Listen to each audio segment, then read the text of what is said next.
Elle assèche la terre rouge. Il n'y a ici pas d'autre couleur de terre. Du rouge, du rouge, du rouge. Le vert, c'est l'autre, essentiel.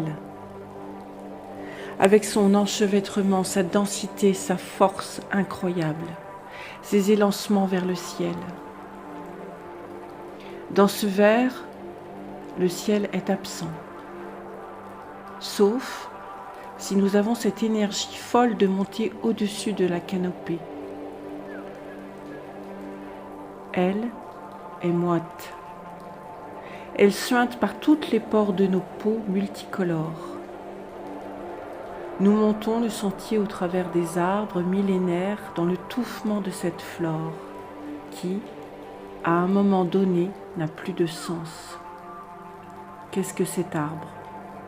D'où viennent ces feuilles gigantesques ? Nous nous perdons, nous nous oublions dans tout ce fatras de verre. Eux se cachent. Ils sont tapis entre les troncs, parfois à des dizaines de mètres. Ils nous surplombent ou sont tapis sous les couches d'humus.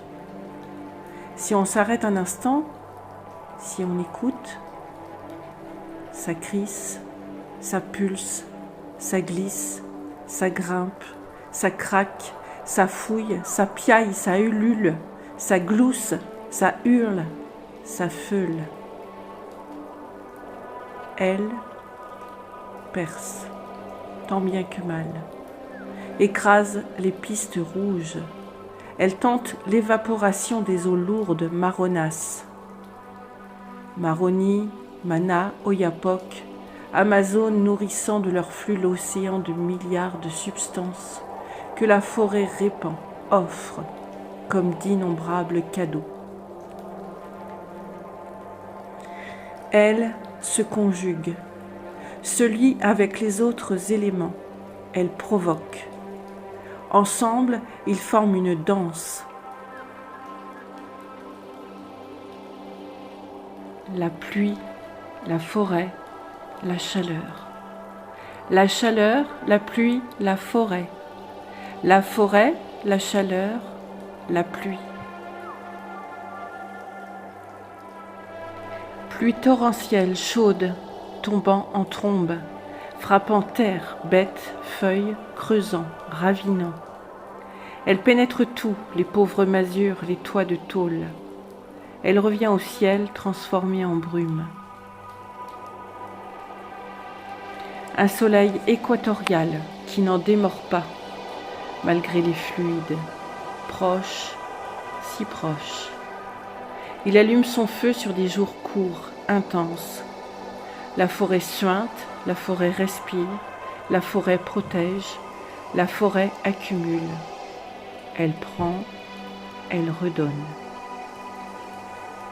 Nous succombons, nous ne sommes rien.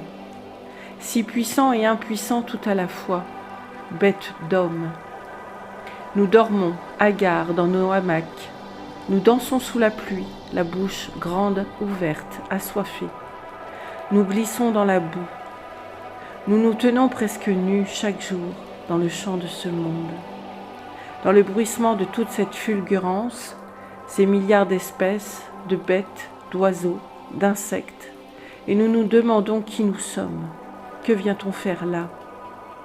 Animal comme un autre, sans doute le plus destructeur qui soit, nous pouvons tout anéantir d'un claquement de doigts.